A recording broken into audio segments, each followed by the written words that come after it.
Hi everybody, and welcome to the Janel Burgess Show. I'm DJ Foster, joined by Grand Valley State head women's basketball coach Janel Burgess. Coach, thanks for joining me this week.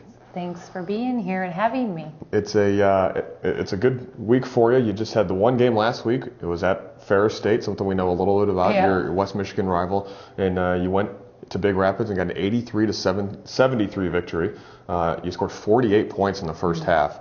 Just lights out from all over the place. You led by as many as 18 points in the second half. Kind of ran away with it there. 12 three-pointers. Kat LaPrairie made 5 of them. She had 19 points.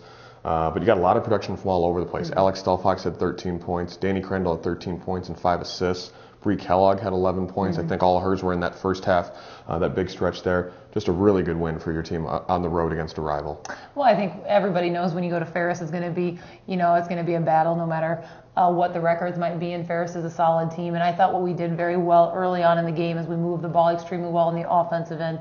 As you can see, I mean, the score at halftime was 48-43. So it was a score-a-thon in many ways in the first half. But I thought we just did a good job of sustaining.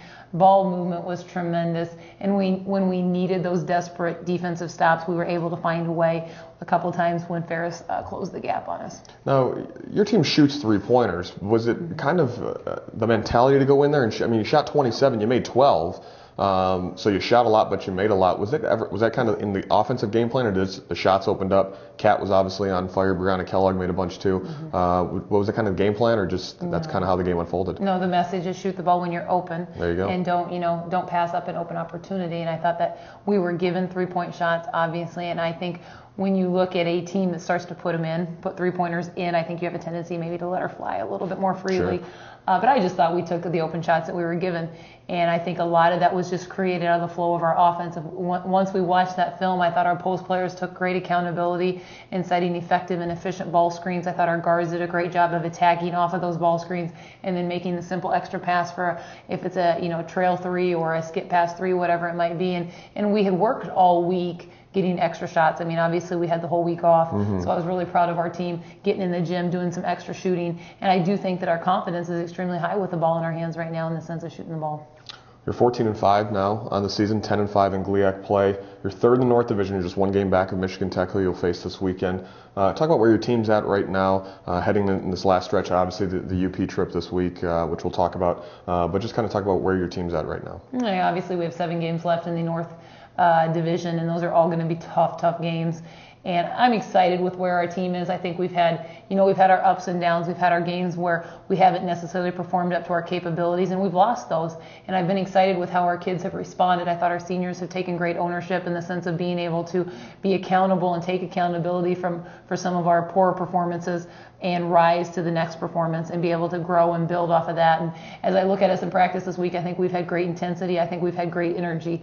And if there's 2 things that we've been really working on, it is the energy level. And then the other thing has been consistency. And now, obviously, as we hit the road here, a huge thing will be consistency and understanding that when you're on the road, you have to create your own energy within each other because there's not going to be any help from everybody else on the in the stands. This week, we'll go up to the Upper Peninsula, see how much snow they have there. You're at Northern Michigan on Thursday night at 7:30. They're 8-7 on the season. And then you go up a little farther up north to Michigan Tech for a 3 o'clock game on Saturday. They're 11-4 this season. Obviously the longest trip of the year. Well, I guess not your longest trip. You guys went out to Washington. DC. But certainly, bus trip, all the conditions and everything, and you play 2 tough teams this weekend. Talk about the trip coming up. I think we put our little excitement hats on and understand it doesn't matter how far you're traveling, you're still getting the opportunity to compete. We've got 2 great teams. Northern's playing extremely well. They beat Tech last week at Northern, so that will be a great battle for us. And Northern always shoots the ball extremely well at home. It's always a tough tempo for us because they want to grind it out. So we're going to have to rely on our defense and be able to move the ball and obviously hit open opportunities. And then Tech is always a great battle. Tech shoots lights out in their home court. And, we've just really been focused on us and making sure we, as Grand Valley, are prepared to do the best that we can and excited to get on that bus and see what happens. Grand Valley State coming off a big road victory at Ferris State this past weekend, and Northern Michigan Tech coming up this weekend. Closes out the road stand, and we're finally back at home next week. Coach, good luck this weekend, and hopefully we have a good, fun road trip. Excellent. Thank you very much. Thanks for watching the Janel Burgess Show here on the Grand Valley Sports Network.